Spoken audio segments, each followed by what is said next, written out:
Negara Indonesia. Electric vehicle fast chargers more to be found in the US. Ukrainian soldiers lost both arms in captivity. Pakistan military rescue 8 from dangling cable car. MLINE Top 3 Updates powered by VOA Voice of America.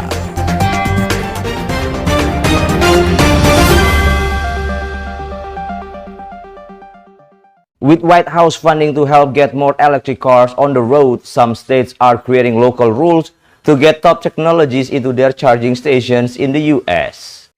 For electric vehicle owners who live in shared housing or travel on the open road, it can sometimes be a struggle to find places to recharge. Rebecca DeWitt often has to plug in wherever she can. There's a little bit of burning on this side right by the prong. If we lived in a place where we could plug in the garage, we would plug this right into the wall, but because we don't, this is where we plug into the extension cord. The Biden administration's goal of making electric vehicles half of all new auto sales by 2030 includes building a better EV charging infrastructure. So the White House is giving $5 billion to states to help build a nationwide charging network. Texas got the most money from that plan. Austin energy strategist Cameron Freeberg says the Texas network will greatly increase EV use in a state with lots of open roads between cities. You're going to see what we call DC fast chargers, where you can refuel in minutes as opposed to hours, strategically placed throughout the state of Texas. And so once that gets kind of input, it's going to be much easier to travel along those major corridors. Tesla is setting the industry standard for EV charging and is now opening up their network by allowing other automakers to build adapters for Tesla charging stations. Ford was the first major automaker to jump on board in May. GM, Mercedes, Volvo, and Polestar soon followed. EV analyst Lauren McDonald says that's a game changer since Tesla has more fast chargers today than the rest of the industry combined.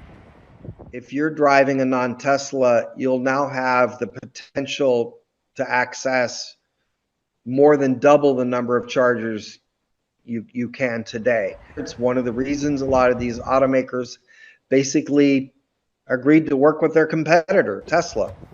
Just this month, Texas approved a plan to require companies to include Tesla's technology in electric vehicle charging stations. Other states could quickly follow suit. Analysts say that would be a big win for Tesla and EV drivers who currently face long waits for a fast charge, including Stephanie Terrell. I was really worried I wasn't going to make it, but luckily I made it here, but now I just had to wait a couple hours to even use it because I can't go any further. So while the vast fast-charging EV network will take time to build out across the United States, new charging adapters will help more drivers charge more quickly. Dina Mitchell, VOA News, Austin, Texas. Ukrainian soldiers Ilya Mikhalchuk was wounded near Bakhmut and captured by Wagner Group mercenary in February. He had both arms amputated while in captivity and was released in April. Thanks to the volunteer, he is now in the US getting prostheses. In late February, Ukrainian soldier Ilya Mikhalchuk was fighting near Bakhmut, Ukraine, when he was wounded and captured by Wagner fighters. Mikhalchuk says the 6 weeks in captivity were among the most painful in his life. This arm was almost torn out. I was bleeding badly.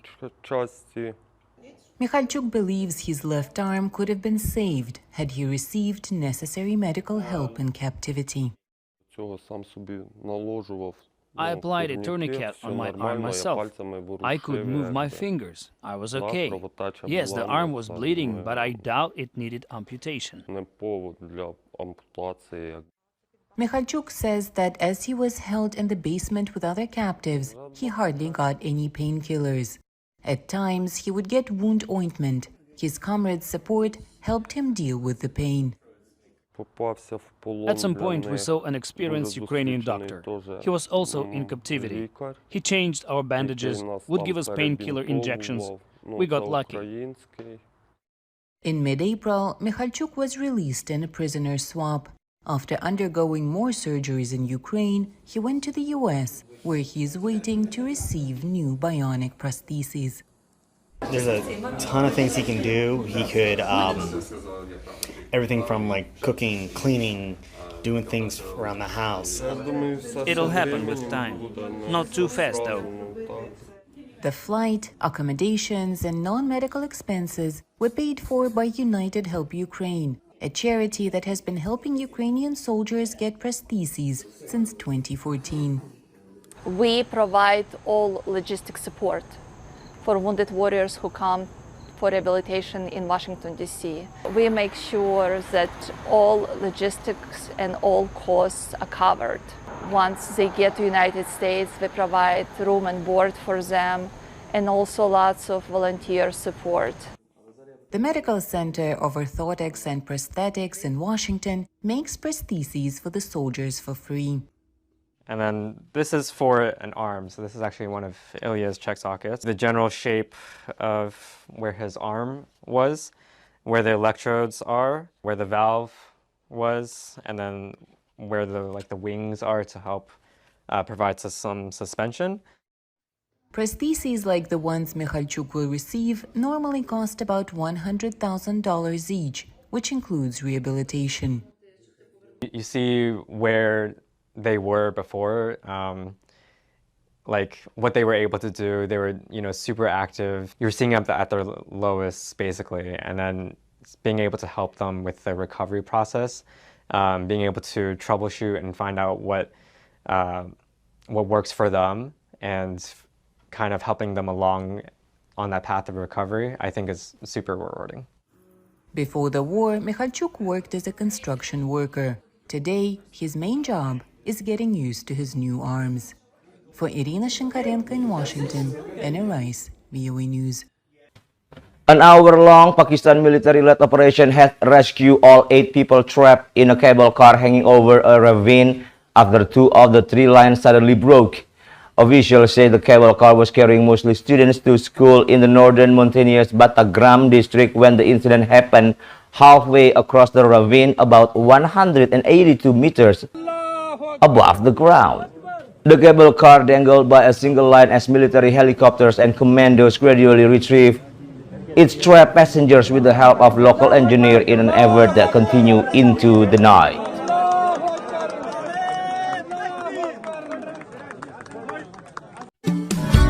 The Voice of America, VOA. Thank you very much for checking in on MLINE Top 3 Updates powered by VOA Voice of America. I'll be seeing you soon. Don't forget to stop by at my Instagram account at @mirza_wardana. Check the link on the profile or check the recommendation on the Insta story and go shop afterwards. Until